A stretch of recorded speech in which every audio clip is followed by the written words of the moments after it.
right, we're back in Dayton, getting set now for BYU in the white uniforms against Iona. A couple of at-large teams and 14 seeds.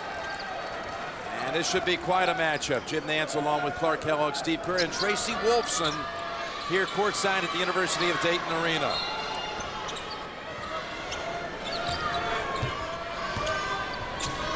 I want to apologize for some of the audio issues we recently experienced. Glad to have everything in working order as we get started with the Gales getting blocked down low.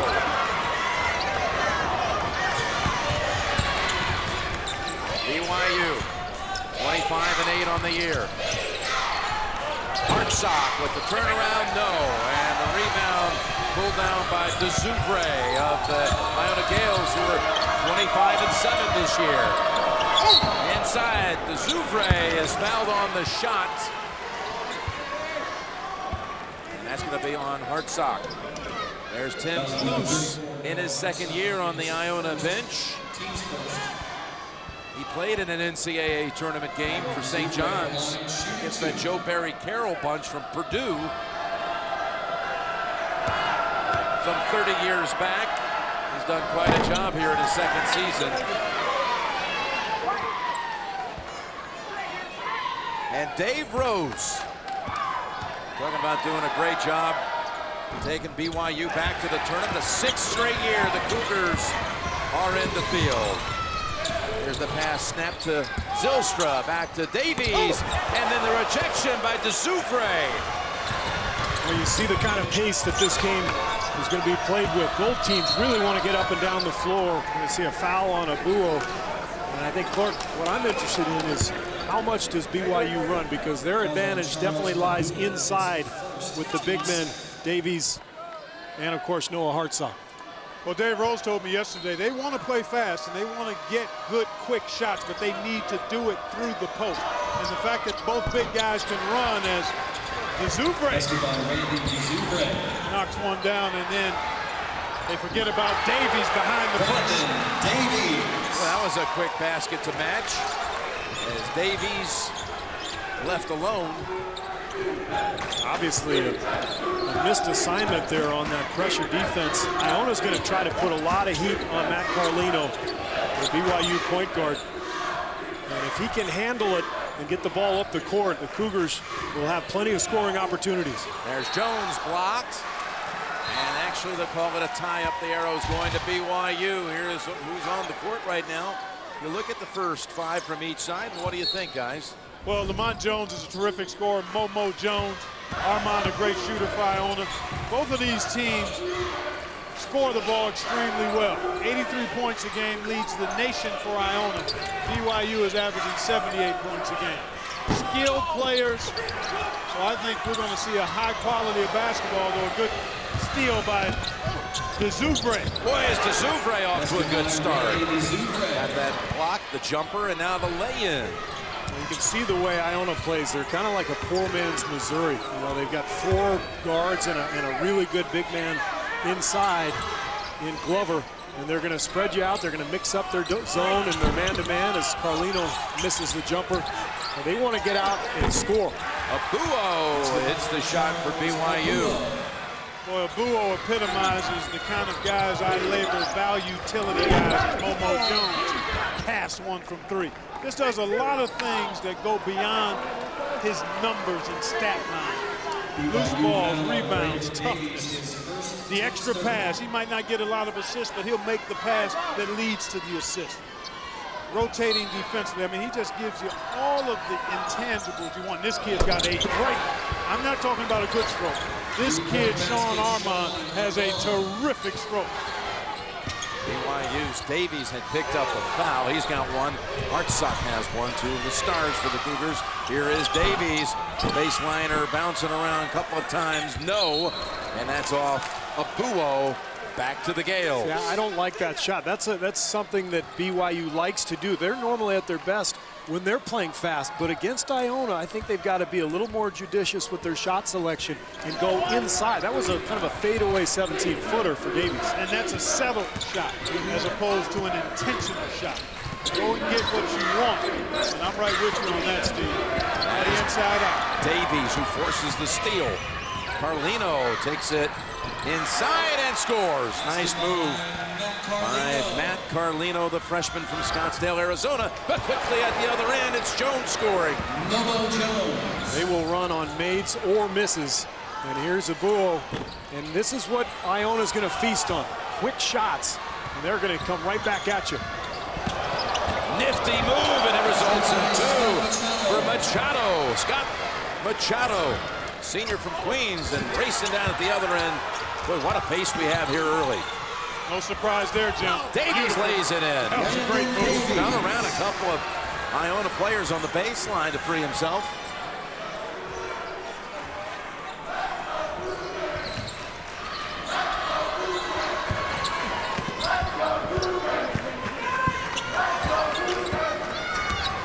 Soufre, nothing there, so he gives it up. And there's the jumper, and it drops. And Jones again. Momo Jones, who's played against BYU before, but that was when he was at Arizona. Yeah, played there his first 2 years, transferred to Iona, basically to be near his ailing grandmother, so he was granted eligibility right away, did not have to sit out. Meanwhile, Carlino knocks down the long jumper. Yeah, it was a 2. He had a foot on the line. To Zubre again. They beat BYU down the floor. And Iona leads at 15-10. Steve, so far I like what I've seen from Carlino. He's handling the press pretty well. He's moving the ball, getting into decent shot opportunities. Good cut by Hartsock, and we get our first break. Take a pause, fellas. This has been rapid fire basketball.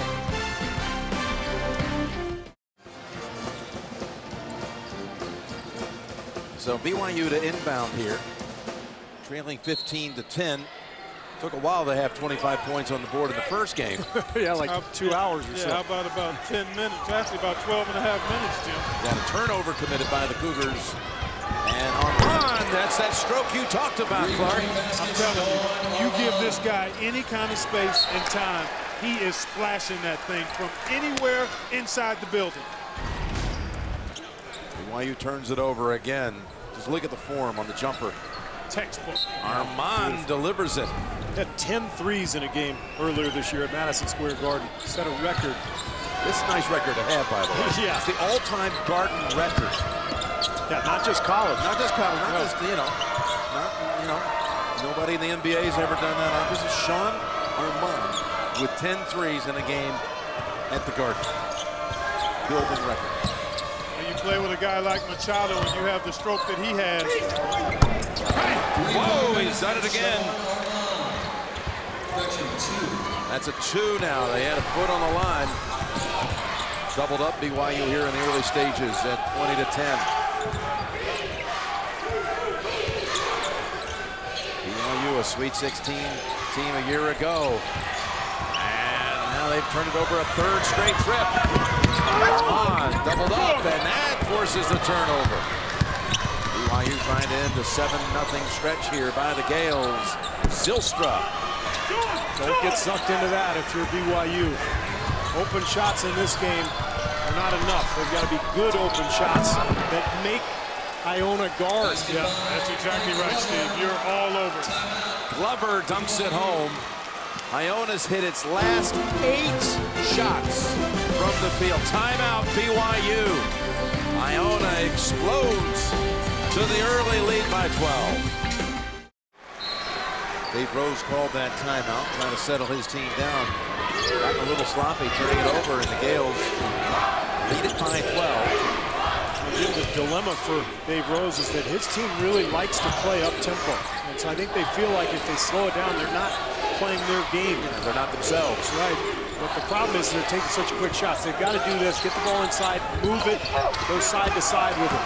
Winder into the game, has it stripped away. That's 5 turnovers. Armand comes in and drives it in for 2. I'll tell you what, the Gales, they're like a gale of wind when they get a turnover. You're talking Gale force? Yes, Is that what you that's mean? that's exactly All right. what I mean. And they've scored 11 unanswered.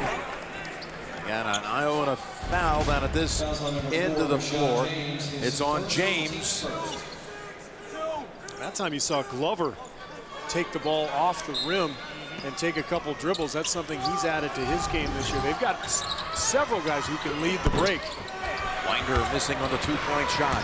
Nice box out by Armand on Brandon Davies there. Jamel Jenkins into the game for Iona. Inside to James. And in an awkward position and unable to convert. Abuo with a jumper and rolls off the rim. Tapped outside to James.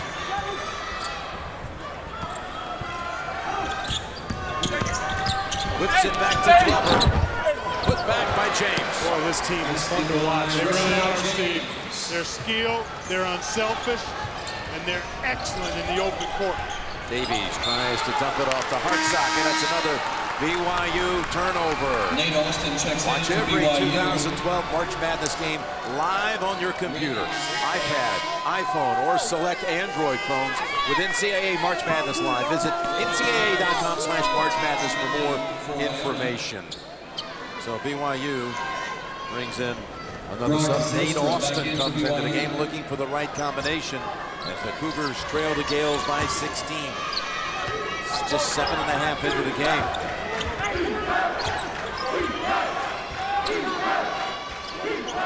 Well, you look at the sharpness with which Iona has played, and you can't help but think about the long distance travel for BYU.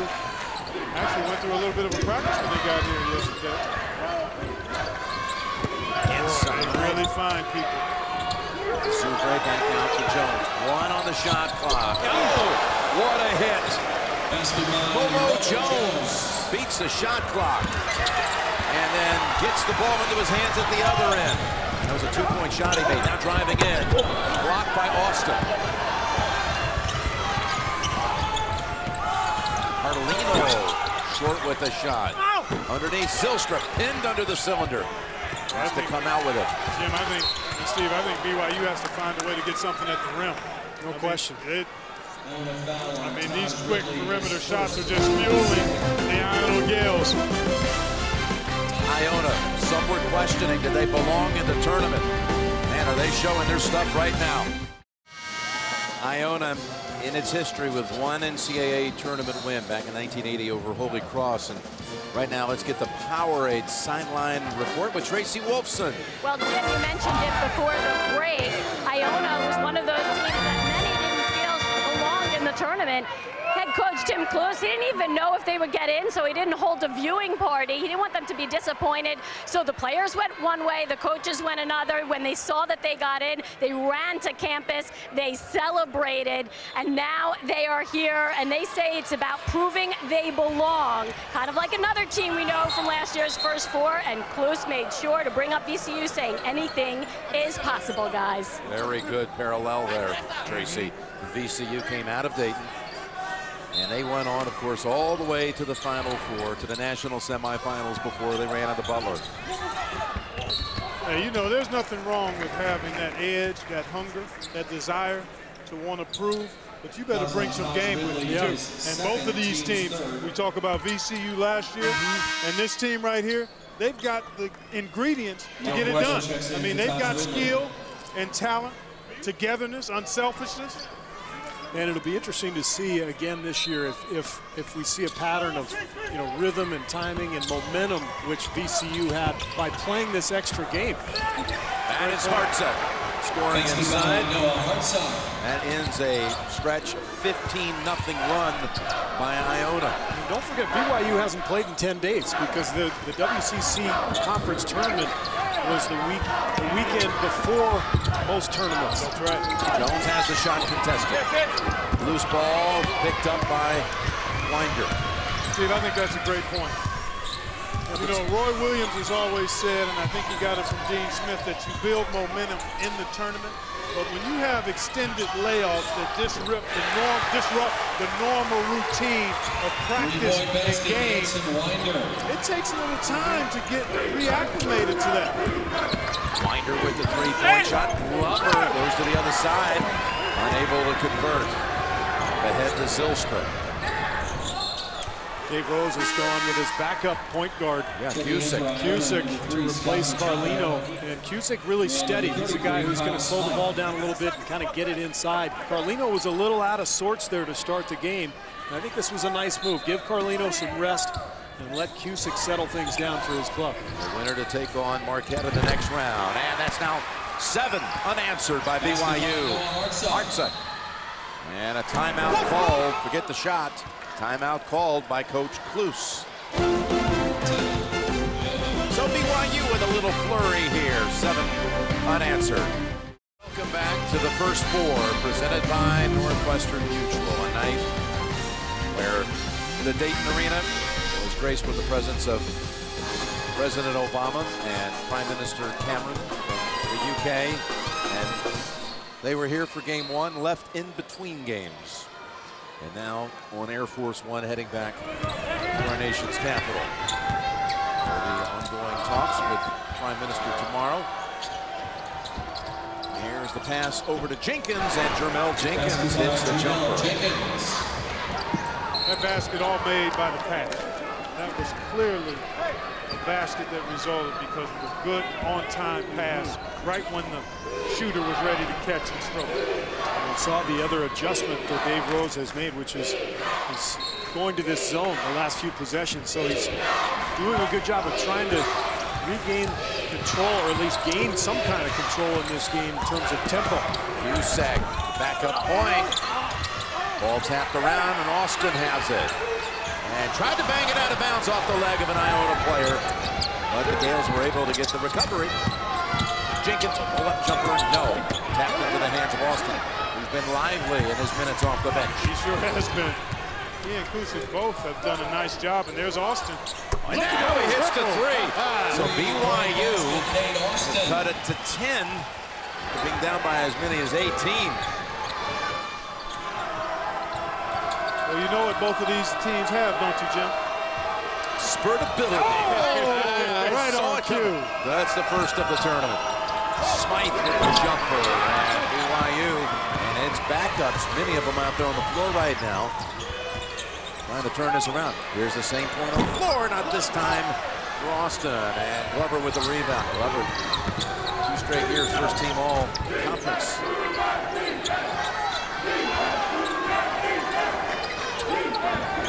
With the 3, and he buries it.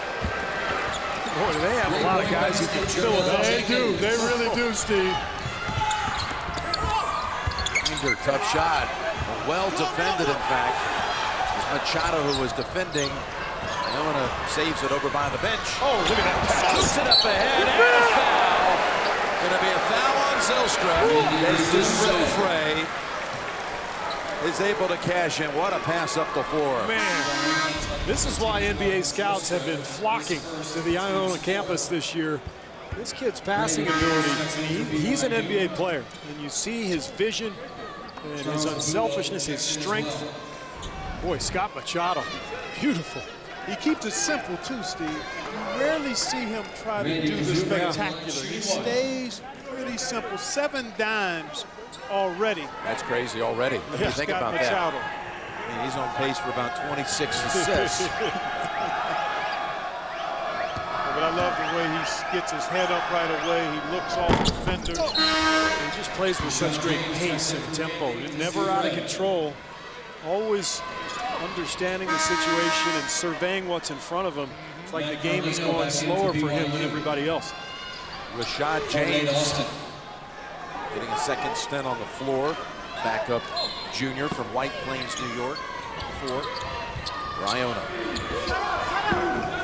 His block, Zylstra brings the ball up. Interesting, BYU's gone small now to try to match with Iona. That advantage that they have with their 2 bigs really hasn't played out. And nice work inside. Good footwork there by Brandon Davies. They put a Buo at the 4. That allows them to match up much better defensively with this explosive small lineup of Iona. And that does not hit anything for Rashad James. Cusick from the wing with the 3. And Impressively grabbed by two hands by James. Jumper good. Jumper good by Jermel Jenkins. And another timeout called by Brigham Young. Boy, it didn't take long for Iona to up that lead to 17.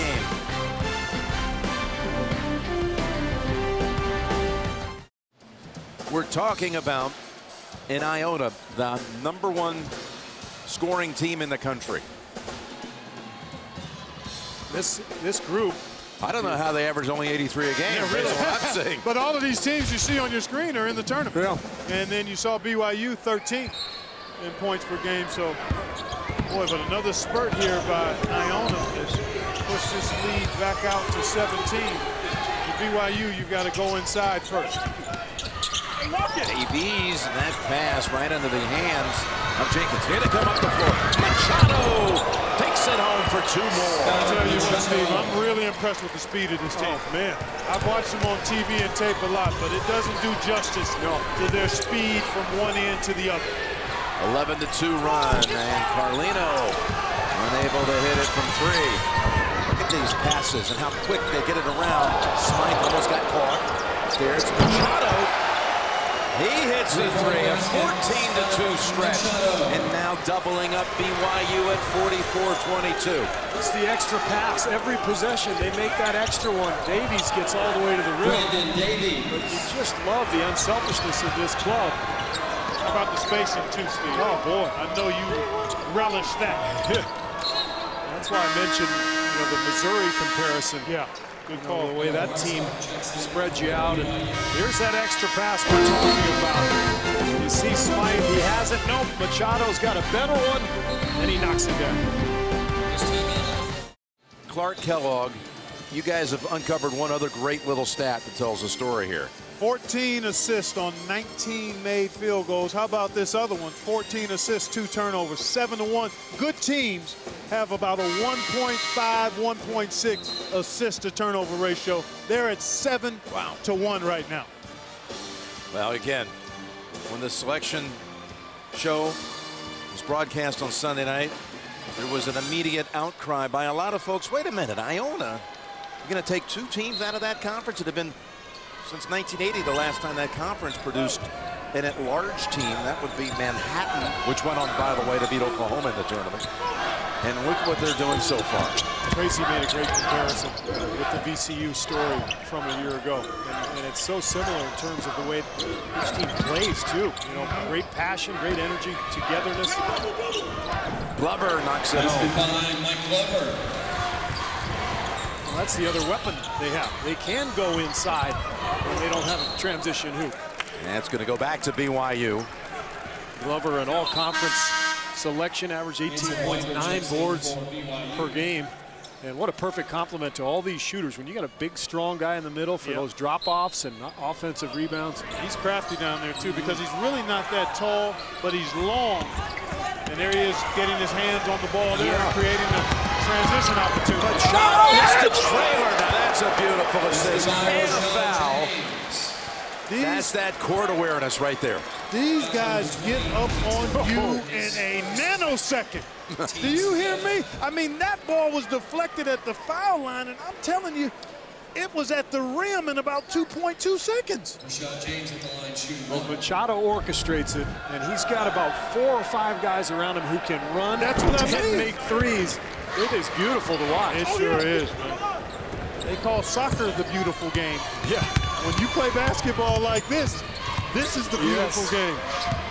We had the ugly game, the first one. And that's Davies scoring in traffic and drawing a foul on top of it.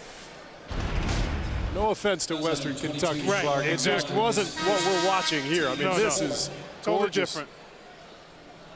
Got to give those kids a lot of credit. That tenacity displayed by the Hilltoppers to come back from 16 down in about 4:50, right around 5 minutes is what they did. One of the most amazing finishes I think we've ever seen. Certainly one, I've not seen anything like that. 22-5, the last 4.5 minutes to win it by 1. Pass on inside, and that's off Iona. Now, is a comeback possible in this game? Still got a long, long way to go, but BYU, it has been a mighty struggle here at the beginning. Well, you know, Jim, when Iona lost in their conference tournament to Fairfield, they lost their momentum after a pretty strong first half, and the game slowed down, and all of a sudden Fairfield got anything they wanted at the hoop. It's possible for BYU to get to that point, but they've got to adapt to the speed. They've got to take care of the ball, and they've got to start getting it swung side to side and really force Iona to guard. They're just shooting too quickly. They've been doing it all game. Winder with one more. And Winder has 5 now on the night.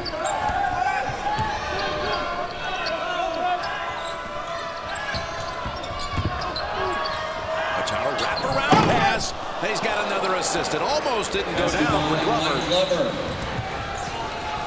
That's now 9 assists. Harrison in the game, hits the floater. Nice move. DeMarcus Harrison coming in. Freshman from Greenwood, South Carolina. And tipped by Winder. Saved by James. Ball on the floor, and the arrow's going to stay with Iona. So, Iona, you got right here this pass by Machado. You know where everyone is. Right around 2 BYU defenders.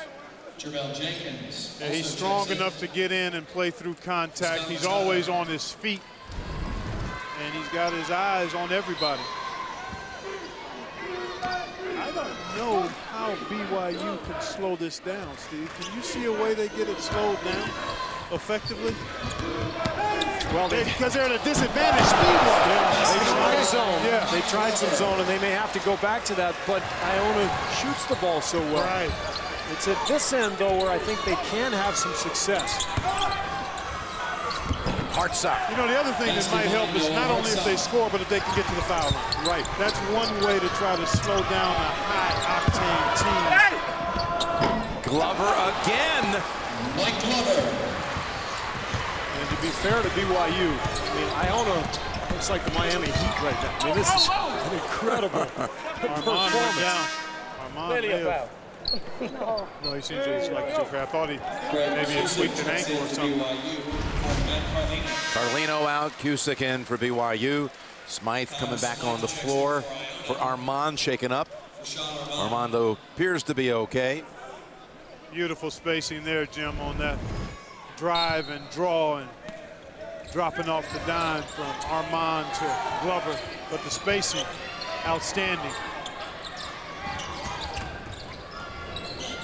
Davies, and there to take it away is Jones.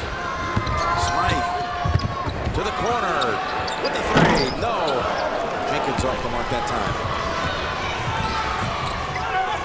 Winder. And that's going to be a call against Iona. Going to be called on Glover. Good kid. Come on, so they don't take you It's back-to-back trips down that floor where the Gales have had players knocked down. A little scary moment, but they're both okay, both Armand and Glover. Knee bump. Right knee of Winder to the left knee of Glover there. You'll see it from this angle, perhaps. Right knee of Winder, right there. Actually, it was the left knee. Left knee to left knee. But anytime you go knee to knee, you're in pain.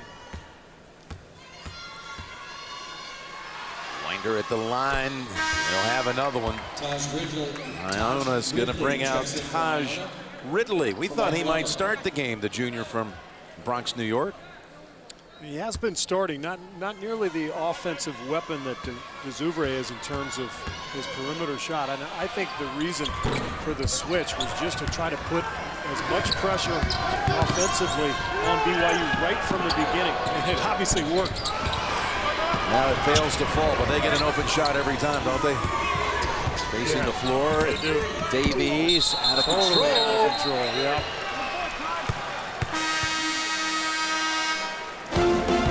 That's a traveling violation, the under 4 timeout. 23-point lead for Iona. Well, Machado in this game, no turnovers, 9 assists. And How about 29 fast break points for Iona in the first half? 29-11. Unbelievable. They're shooting the lights out. They're spacing the floor. I mean, this can't continue. There's just no way. Well, this has been a blitzkrieg. They're playing this game on roller skates, guys. They're doing it under control. What do you think Marquette's doing right now watching this game? You gotta be kidding me. This is not a 14 seed. I tell you what, those seed numbers, we've talked about it in years past. It's wonderful on Selection Sunday to have a nice number next to your name, but the first thing you're thinking about is, what is my matchup? Where are the danger spots? Where are the trouble spots? How do we get through our bracket? And this is the kind of team that you don't necessarily want to see, but if you're going to get to a championship, you're going to have to beat some good teams sooner or later. Sooner in Marquette's case. Got that right. Jones, no. And that's going back to BYU. That was the 38th field goal attempt by Iona and only 3 turnovers. Cusick met with pressure right away. Back to double up on the way. Break it with Hartsock. Hartsock dishes to Davies, to the paint. Gets it back and dunks it home. Boy, I like his footwork. He's been aggressive, but it just hasn't been enough because Iona has been able to capitalize on turnovers, and I think this is the high-level mark of how well Iona can play. I think this is the ceiling. I don't think they can play any better. No. So, man, I think BYU will have a chance to get back into the game. I mean, Iona can't shoot like this. Cougars go back to his zone. If they can knock down a couple shots like that one, continue to pound the ball inside to Hartsock and Davies, they'll have a chance to climb back in. I agree with you because you know Iona isn't going to really back off of the throttle. And if they start to miss some shots, then BYU would have an opportunity to get back in. Well, that was Harrison with the rebound after hitting a 3 at this end of the floor. He's got 5 off the bench. Swing the ball, get it to the other side. Get rid of it. There you go. Keep it moving, though. And Hartsock open, top of the key. Fortunate to get it over to Winder without a turnover. Got to keep the dribbling to a minimum against a team that's quicker. Oh, should have passed that one. Harrison. Passed it on the catch. And that was Machado who drew it. Machado anticipated that pass and got in the passing lane. And Harrison just couldn't make the play. I think Harrison was already into that rhythm bounce, we call it. Yeah. You know how sometimes guys want to get their balance by bouncing the ball. Machado was right there to disrupt all of that.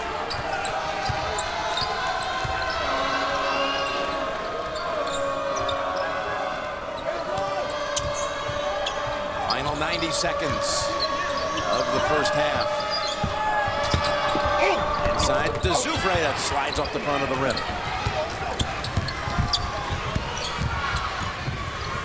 Cusick gets it back, gets it under control to Winder, and that's another 3 by the Cougars. From 25 at one time, it's now 15.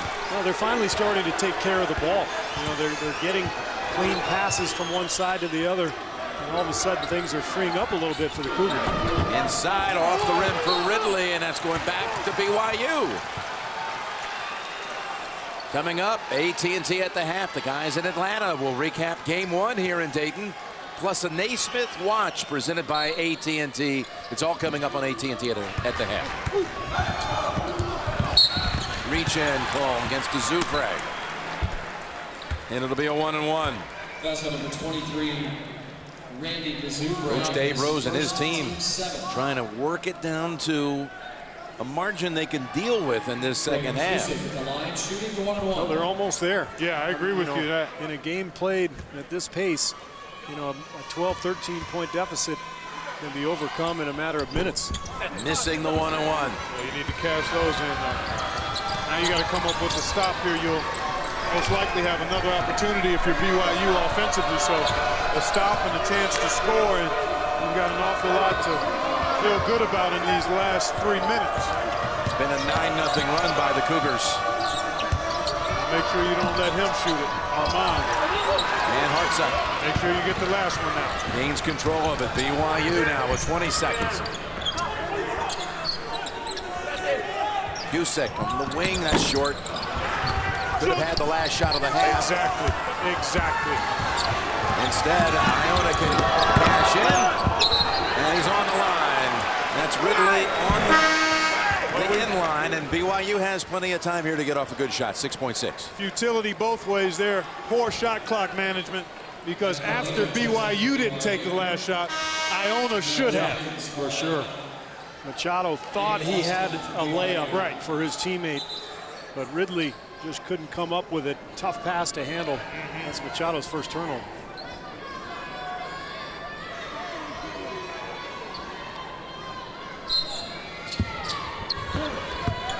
Carlino brings it up. Now with 2. Pull up 3. And it hits the end line.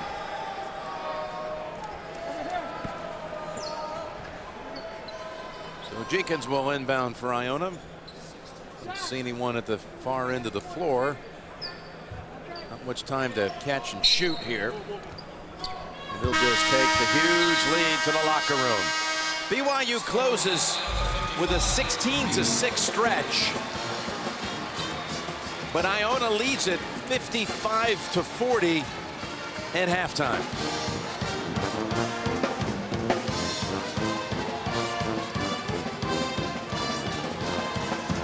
Let's go over to Tracy. Thanks a lot, Jim. Coach, you told me yesterday your guards need to play well. They can't play much better than this. Talk about that first start, fast start. No, we have to hopefully keep it up in the second half. Mike Glover got in a little foul trouble, and that hurt us a little bit. So hopefully we have the same kind of energy in the next 20.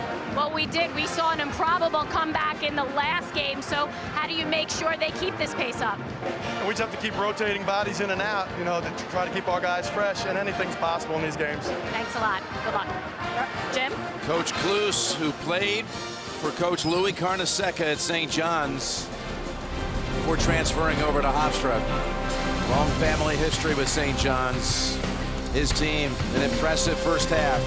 55-40 will continue in a moment on True TV. We're back here in Dayton. The Gales leading by 15 at halftime, and Tracy Wolfson is standing by with Dave Rose, head coach of BYU. Coach, Iona controlling the pace in that first half. How do you adjust?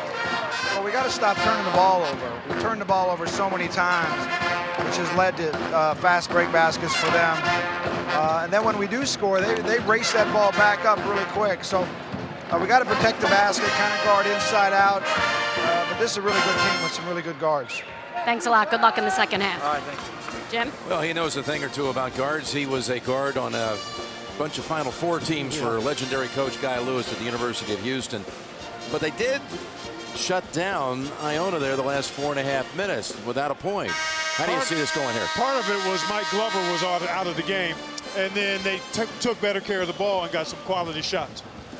And Mike Glover was out of the game there at the end, but when they had everybody at full strength, some fast break points that were spectacular at times. How about 29 of them for Iona?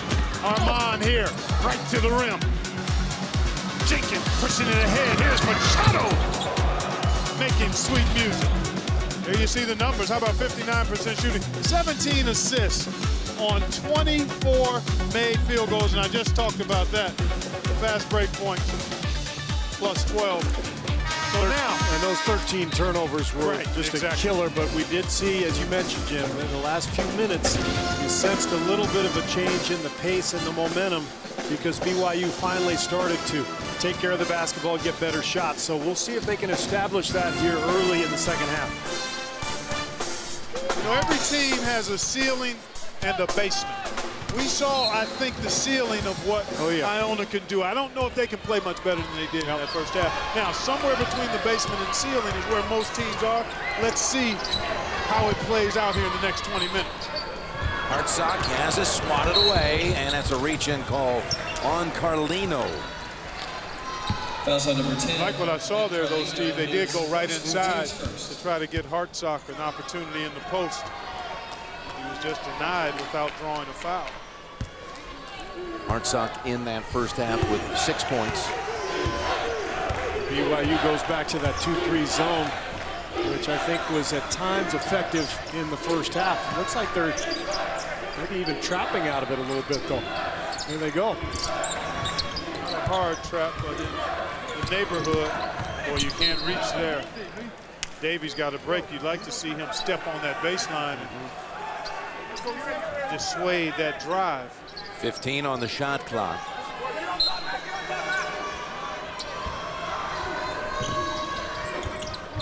And stolen away by Carlini, who's got a man up ahead. And that little knockdown for a moment prevented by Armand. Prevented maybe a breakaway basket. Fadeaway is good by Hartsock.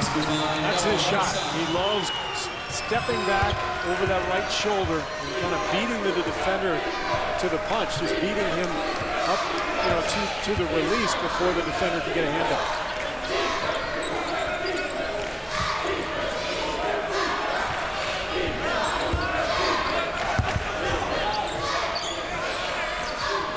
This is slowing down things for the explosive Gales.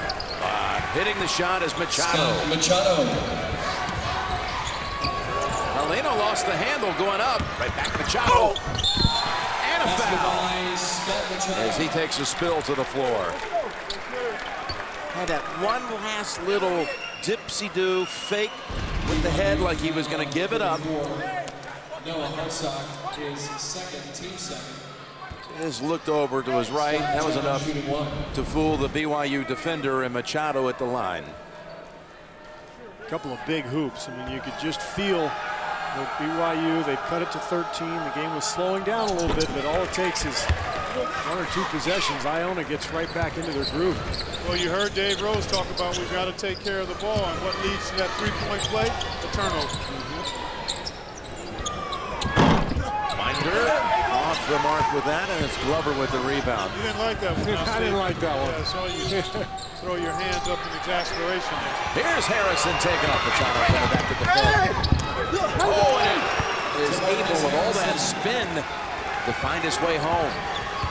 Harrison's looked good coming into this game, the freshman. He's got 7 points. Nice job off the bench, Dave Rose.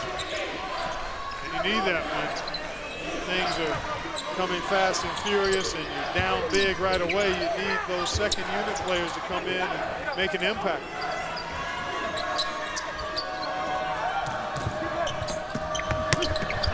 Knocked out by Winder with 9 seconds on the shot clock. BYU wants to bite off small pieces of this lead in 3-4 minute segments, guys. And they're doing a good job of being able to slow things down right now. Armand doubled up, has to force it up to beat the shot clock. Almost tipped in by Glover, or was it Hartsock? The 2 were battling for it. BYU comes out with it. Carlino puts it up wildly, didn't know where to go with it.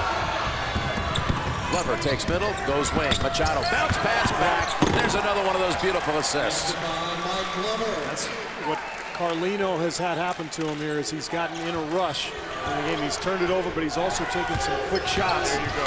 Sometimes that's as good as a turnover. Yep. Because this team will run so quickly back at you. Bad shots always lead to bad transition defense. And then when you've got a point guard like this, I mean, he'll pick you apart. That is a room service dime if I ever saw one. I mean, all he had to do was just catch it and scoop it into the goal. Carlino is taken out. Cusick comes in for him at the point. Steve, I was primarily an inside guy, although I could go out on the perimeter some. You were a shooter. How much fun would it be to play with a guy like Machado? Man. Are you kidding me? Oh, my goodness. Here he puts up a 3. You know, those 9 assists he had in the first half, he had 6 different teammates on the receiving end of those assists. And that speaks to the arsenal of weapons that this Iona Gales team has in terms of offensive firepower. I actually did a Purdue game mid-February. Matt Painter said the most talented team he thought his team had played to that point was this Iona team. In terms of offensive firepower and the ability to come at you from a lot of different angles and putting the ball in the basket. They had met early in the season, and it came down to a late Hummel winning shot. That was down in Puerto Rico. Beat them by 1. Beat Iona by 1, that is. Davies with the flat-footed rebound this time. Reach-in foul. And it's on to Zoufre. His third. His third, team second. In case you're wondering, as Machado has 10 assists, the all-time NCAA tournament single-game assist record belongs to UNLV's Mark Wade with 18. Mark Wade, lefty. This could, it was back in 1987. It was a Final Four team found its way to New Orleans with Armin Gilliam and that crew for Jerry Tarkanian. Who knows? It could be a outside possibility. We already had one record here tonight in the building. That pass thrown out of bounds. The comeback now confirmed by the NCAA. It's the biggest comeback in the last 5 minutes of an NCAA tournament game in history. Wow. 16 down in the last 5 minutes. An all-time record in the 74-year history of this great event. We made history on a number of accounts. The president, the first fan and prime minister. Yep. Britain. Jones and Hartsock pulling it down. BYU can't afford many empty trips. Good call, Jim. And Davies has that shot contested. As Hartsock trying to tap it home, and Iona's on a break. Dribble almost got away from Glover. There you go. Throw it to Machado. That's always a good choice. Not a bad safety valve there.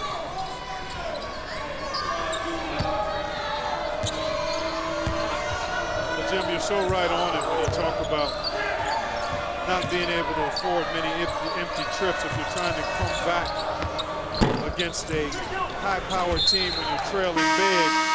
You got to get baskets or get to the foul line.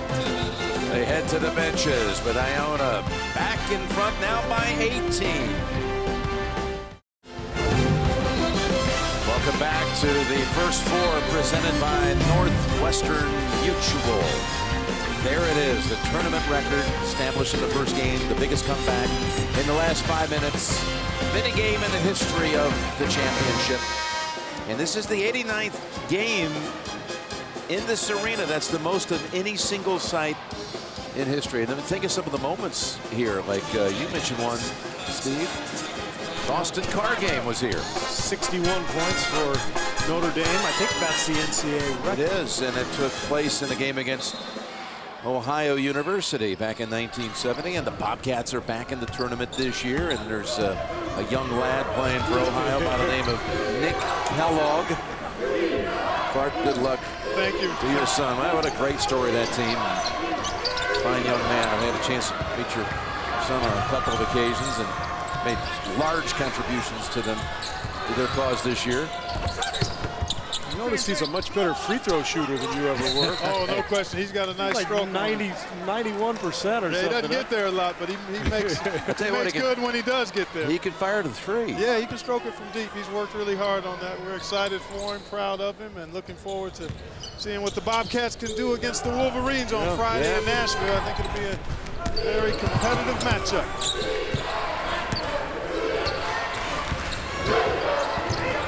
Davies, big step to the hole, and he's rewarded. Brandon Davies. He's really come on since January. Iona no longer trapping up and down the floor. They're kind of sitting back in his zone. They may be tired from all that energy they expended in the first half, both defending and scoring. That will be the first turnover of the night against Machado. I think he had one other. He did have another. Inside back to Davies. Hartsock and BYU go back-to-back trips. He'll go to the line. This is what happens to Iona when the game slows down. They're so small that if you can pound them and you can hit the offensive glass, and all of a sudden you kind of gain control of the tempo. But it's up to Hartsock and Davies to continue to score down there and continue to pass out of double teams, keep the ball moving. That is 3 fouls now on Glover. Hartsock. Get exclusive in-game video highlights up to the minute scores and stats of all NCAA March Madness games at ncaa.com. Well, twice this season, Iona has surrendered 18-point leads. Lost games, they led by 18. Once against Manhattan, another time against Siena. And at one time in this one, Iona led 49-24. 25-point lead at one time in that first half. Now at 14. Feed in the corner, Smythe. And that fast closing defender forced that shot short. Harrison. Big three here. He's fouled. He'll go to the line for 3 attempts. Boy, this tide is really starting to turn, in part because what you said, Steve. BYU going inside, playing through Hartsock and Davies. The zone defense, because they're not turning it over, now they're able to get the defense set, apply the zone, and Iona not able to get out and free flow as much as they did in the first half. That's a different team. I mean, they don't have much energy. All of a sudden, a few of those long-range shots that they were making in the first half, now those aren't going. And you see Tim Clue's going to get Machado and Armand back into the game. We look over on that BYU bench as Machado coming back in, Armand as well. There's Mark Pope. He played for a national championship team. He's an assistant for Coach Rose. He was on that Kentucky '96 title team. Big 6'10" player who could take it to the outside. And 2 out of 3 at the line by Harrison. Down to 12.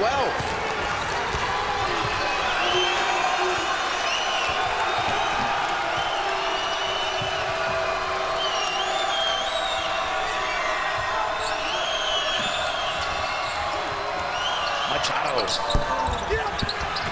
Pull down Hartsock.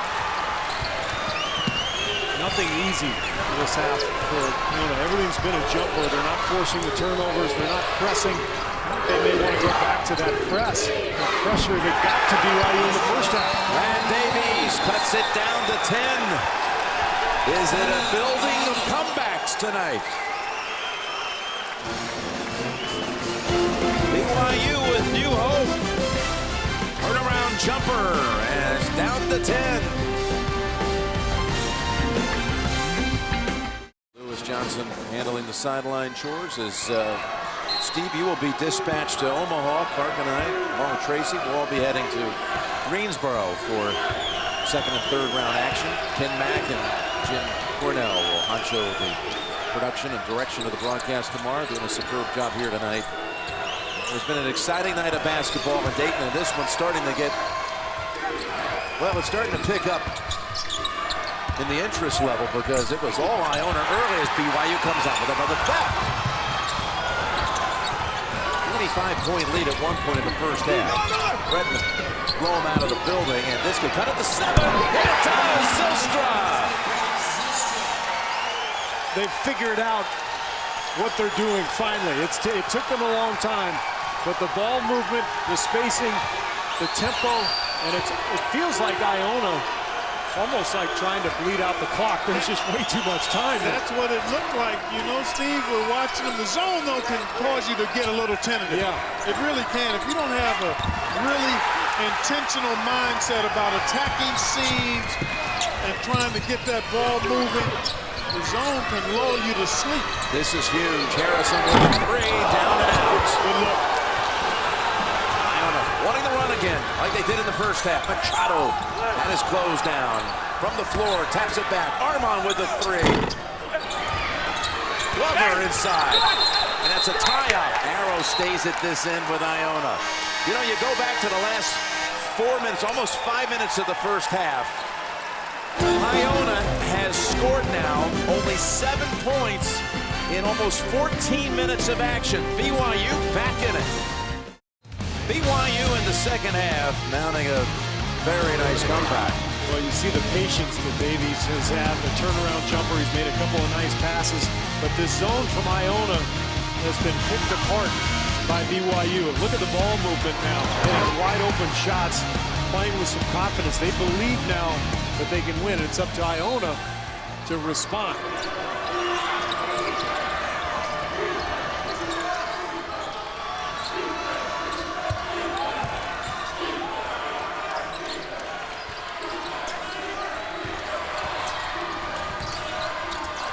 Oh, it's blocked by Hartsock and picked up by Davies. They are anchored down in there low in the post now. That defense for BYU not yielding anything. Turnaround, Hartsock, yes! Down to 5. That shot is money. Whole lot of time to go. That is his ATM. Yeah, cash money shot. And he can turn and go right over the top. He's usually a little taller than most defenders. He does a nice job getting the space that he needs for that shot. Reminds me a little bit of Luke Herringody from Notre Dame a couple years ago with those little kind of in-between fadeaway shots that he had. Stolen by Davies. BYU on a 13-0 run. Pass is thrown away over the head of Hartsock.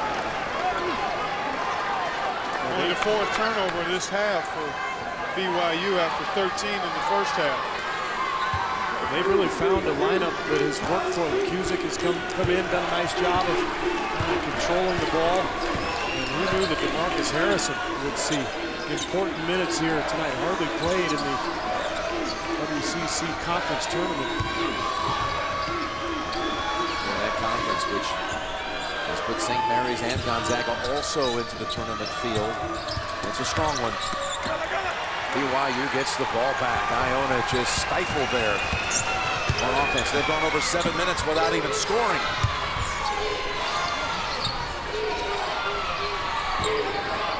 Davies, Zylstra thought about it, but Jones closed in on him. Drives in, and it's going to be a block ball on Iona. You see the pass Davies made out of the post. I mean, he didn't make that pass at all in the first half. He was trying to score. That's why he had 5 turnovers. All of a sudden, as you see the block called on Machado, now the ball's moving. And once they're swinging it against this Iona zone, there's plenty of opportunities. They can just pick their shot. Exactly. They can shoot it from the perimeter, or there are driving lanes available, as Dilstra took advantage of to get himself to the foul line there. Zylstra, just a junior. He was first a part of this program at BYU in the fall of 2006. Went on a mission to New Zealand. He's 0 for 2 at the line there. Quick fire, no good. Right back to Cusick. I like the shot, though. I mean, that's their game. That's what they've got to do. Good push by Machado. Davies. Glover's got to be careful. He's got 3 fouls rather. I think they're going to give Machado. Second one on Machado. Last 2 trips down the floor, in fact. If you're Iona, you got to pick up the intensity defensively. In that first half, they were all over the place. Now they're finally starting to double again. That's what caused that near turnover. I like to see more activity in this zone. There's a 3rd team foul. BYU another chance to trim that lead. Step up to Cusick. No, tapped up by Davies. Hartsock with the poke back.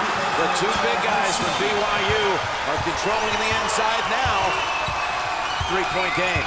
And that was the concern of Tim Kluse. Could his team rebound effectively with the bigger Brigham Young front line? And right now, everything going BYU's way. That's an offensive foul.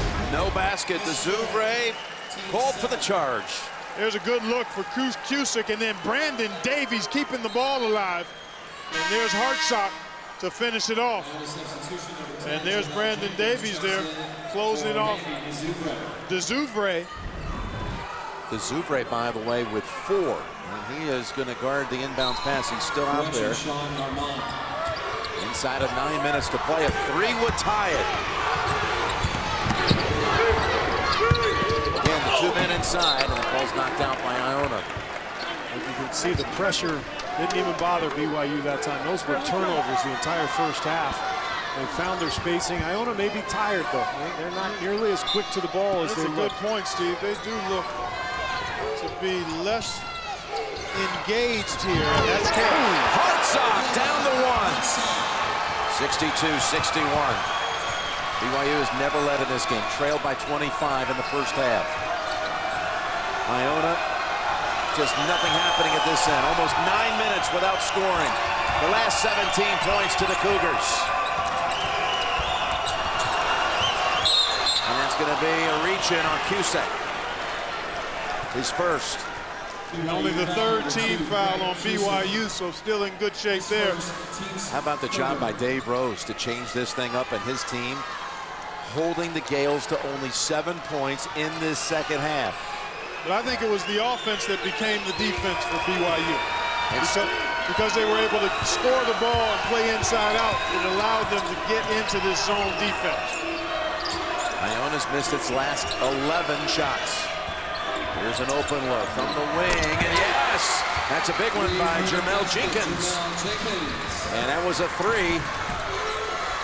And that allows them to extend their defense now. And you can see a little bounce in the step of the Iona players. I think they were discouraged there. It was a huge shot for Jenkins. Their first points in 9 minutes and 16 seconds, and it goes the other way. Davies called for that foul. Called for the offensive foul, his second. Much needed.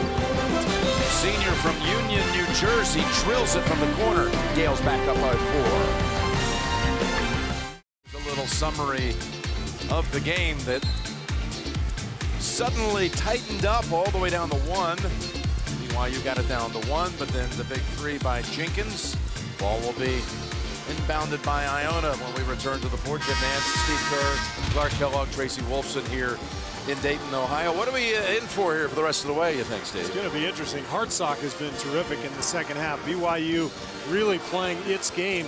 So can Iona kind of get their mojo back here? Exactly, to weather the storm. See, they've got to knock down a couple of shots to get the energy level back up. I don't know if they can do it just with defense. They need to get some shots to go and pick up the pace. Let's see how they execute in the half court. That's where the struggle has been, because BYU has been able to score and slow things down a bit and get settled into the zone.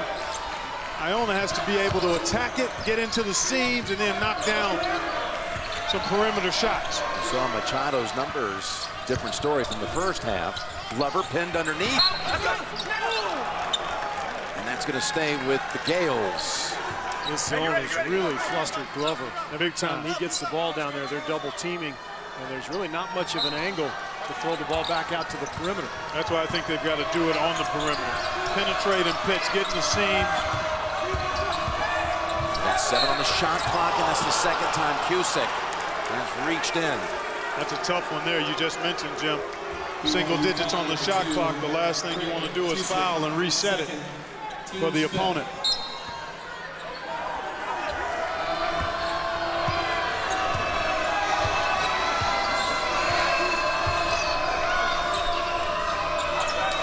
Minutes to play here in Dayton.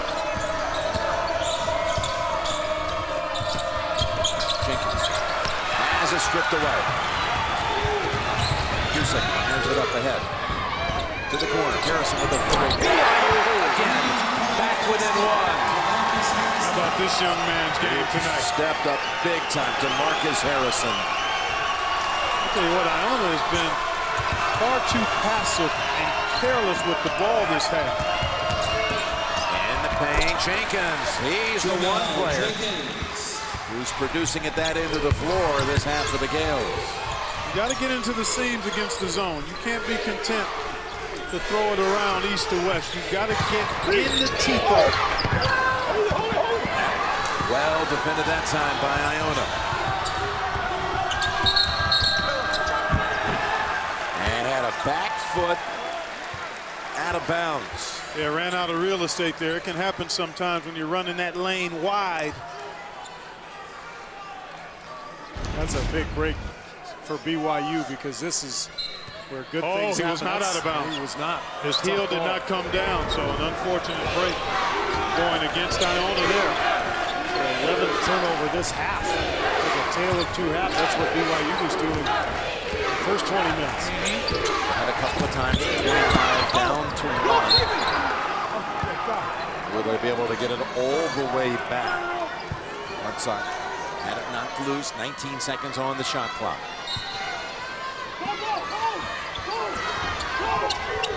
Harrison comes off the screen. Into the paint, the floater. And that is going to be an offensive foul. His second. Player control foul to Marcus Harrison, his second, team sixth.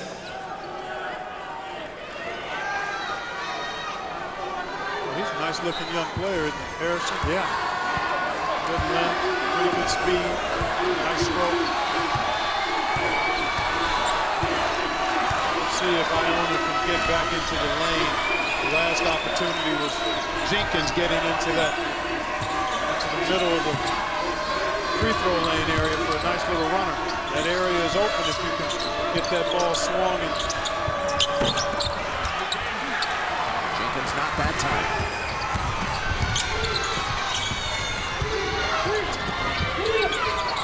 This to tie it. Harrison. Buo trying to tap that people alive for BYU, but it's back to the Gales. Machado driving in. And he's fouled. The basket counts.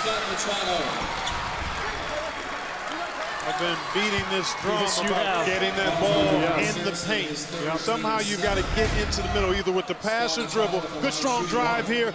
Excellent ball handling in tight quarters. And Machado. Nice little cross over there. Then the balance and the finish. Well done. And Machado, who led the nation in assists this year. At the start of his high school days, he actually played for Coach Kluse.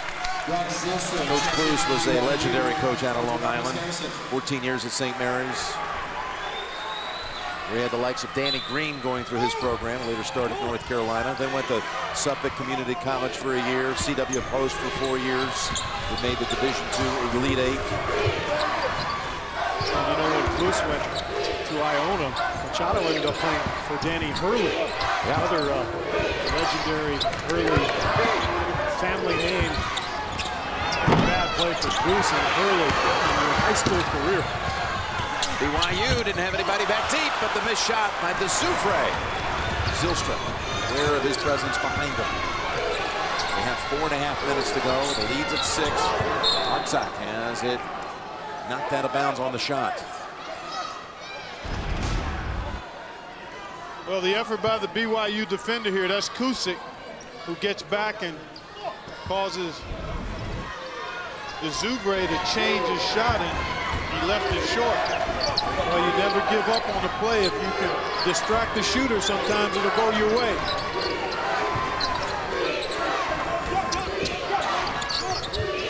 Shot contested, but he still hits the jumper right over Dezufre. Timeout called by Brigham Young. 70-66. Another one coming down to the wire here in Dayton. It's a new tradition. Unlike any other. 4 minutes approaching. And a 4-point lead for Iona.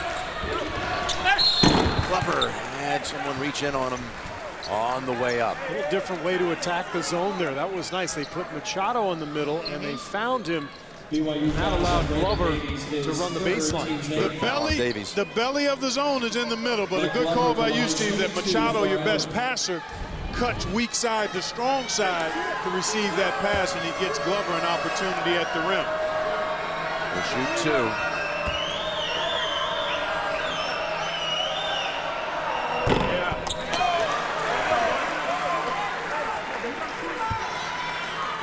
Glover was in double figures in every game this year but one.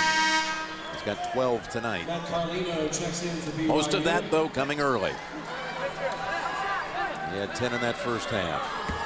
Carlino's going to come back in the game. He's been sitting for a long time. He went out of the game early in this half. We'll see if he's able to get into the groove of this game. 0 for 2 on that one. Both teams over the limit now, so bonus free throws on common fouls both ways.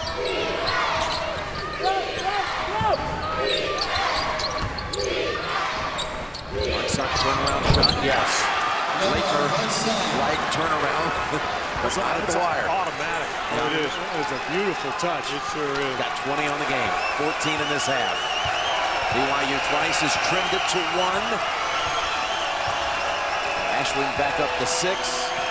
And now just a bucket apart with 3:20 to play. All tapped around it. Davies has someone bang into him. It's a foul call onto Zufres. That's going to foul him out. That is his 5th. And we have a break in the action here in Dayton. Look at those numbers there. That's big time work. 36 and 17 boards, high percentage shooting, and Davies at the foul line with a chance to tie this game up. 1-1 for Davies at the line.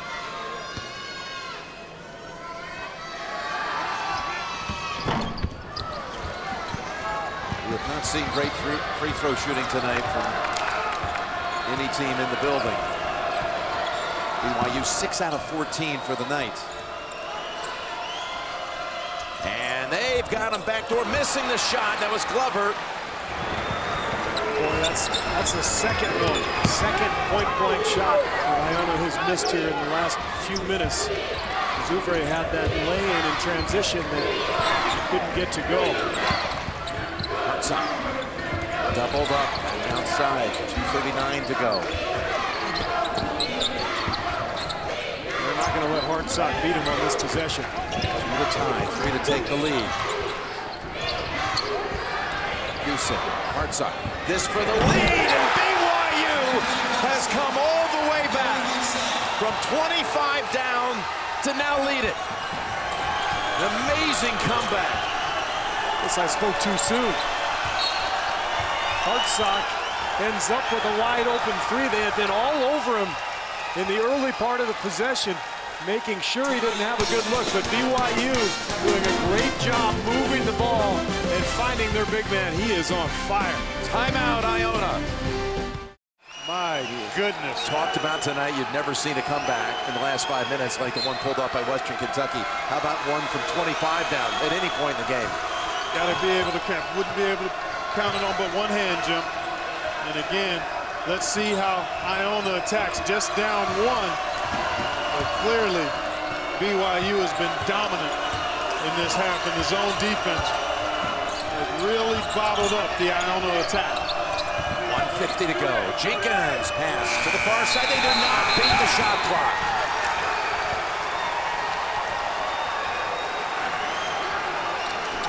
Now, minus a couple of possessions, Iona just has not been able to solve this zone. Right.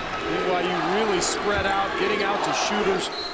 But the penetration that you were looking for earlier, Clark, we just have not seen enough of it. Their guards not able to get into the teeth of that zone. See the difference in turnovers this half as well. Something Dave Rose talked about with Tracy Wolfson. 15 points for Iona this half and 12 turnovers for the Gales as well. 15 points after 55. Carlino should have taken the shot. He had an open look, and there's going to be a foul call on the ground, and it's on Glover. That's his 4th. It'll be a 1-1. Davies already missed the front end of a 1-1. Glover made a great play on Carlino because it looked like he was going to come over and try to block the shot. I thought Carlino was making the right play to drop it off to Davies. Yep.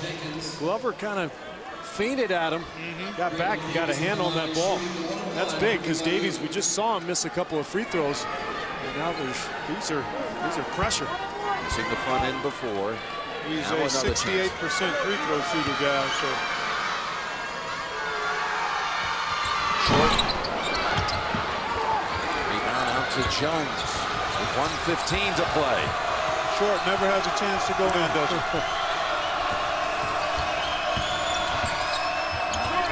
Jones up the front of the rim, and it's Davies with the rebound. 1 minute to play. Like the shot. Jones got good penetration. It's a good look for him. Got to defend without fouling now if you're Iona. Davies takes a step, and he is fouled again. That's it for Glover. Is that it? Yep. It's number 5. It'll be a double bonus, so the pressure of the one-on-one is off now for Davies.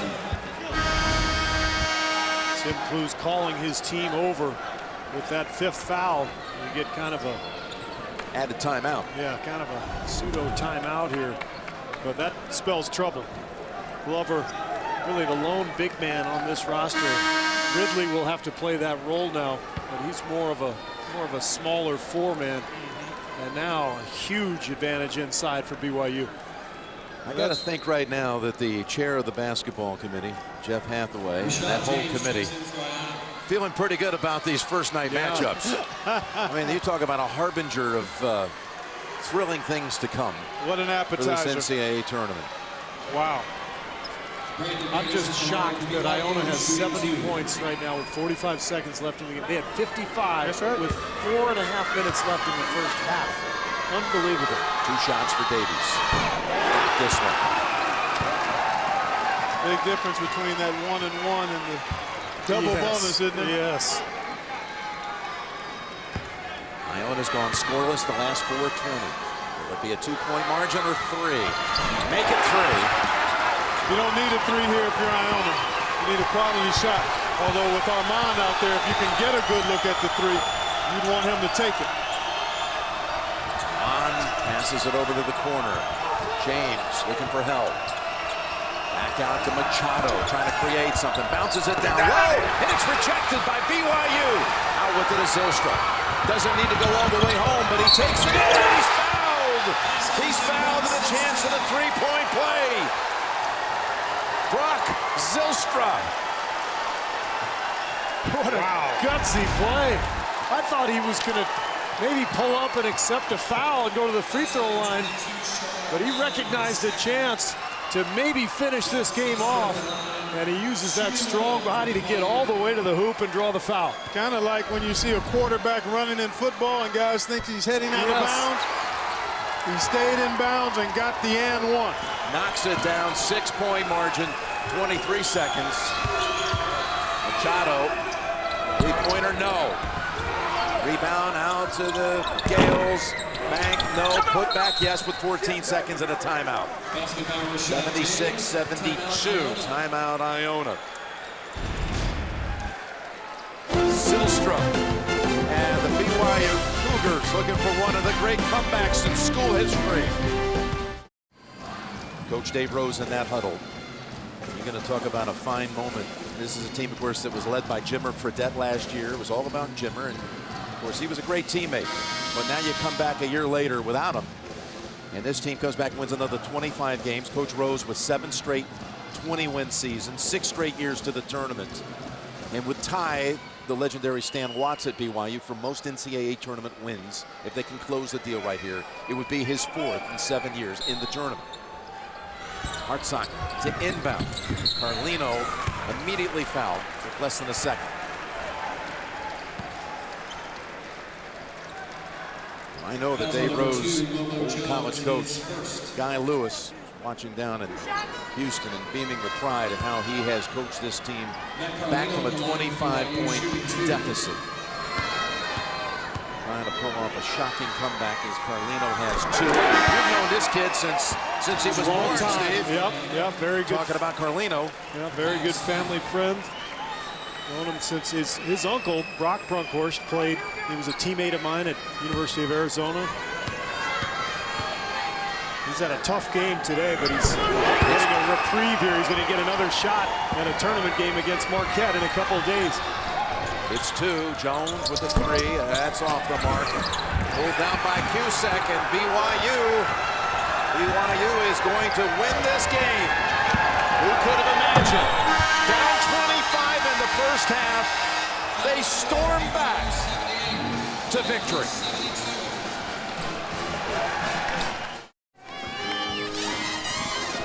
All right, Clark Kellogg, you've got the coach and Noah Hartsock down there with you. Take it away. All right, thanks, Jim. I'm going to start with you first, Dave. That was a heck of a 25 minutes. What turned it for you? I thought that we gained our composure a little bit, didn't turn the ball over so much, but the biggest thing is this team's got heart. They fight, they fought all year long.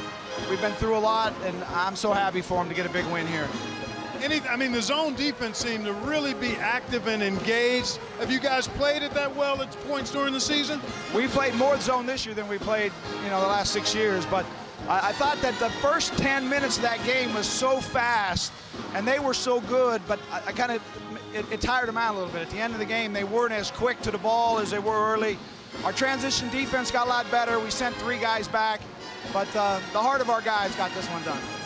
Is this one of the most satisfying wins that you've been part of as the head coach here?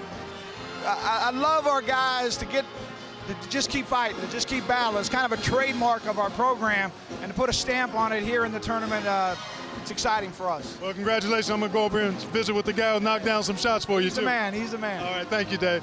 Noah, terrific job. What was the emphasis and focus as you guys came out here in the second half? Just limit our turnovers and, stop their transition game, because they're really good at that. How have you developed? I mean, it seems like you're so comfortable either side of the floor, no matter which shoulder you turn to. Talk about how you developed that nice shooting touch from anywhere. Just with my brothers growing up, I mean, they were bigger than me, so I couldn't play inside too much against them, so I had to shoot outside. That's the only way I could score. People are wondering about your leg and your ankle. You look quite good out there tonight. How are you feeling physically? Glad we won, but I'm going to feel it tomorrow for sure. Well, congratulations. You get a chance to live another day. Well done tonight. All right, thanks so much, Clark. All righty. Jim, take it away, partner. Thank you, Clark. Another unbelievable comeback tonight. And I tell you, these teams just found out on Sunday. They did not have any advance notice. They found out during the selection show like everyone else. And they had to travel here, and they put on quite a show. This doubleheader of basketball tonight, it's been special. I want to thank guys like Brian Byer from Iona, Nick Chilton from BYU, Kenny Mister, and Michael Schroeder. Clark Kellogg, Steve Kerr, Tracy Wilson, Jim Nance saying stay tuned for Inside March Madness.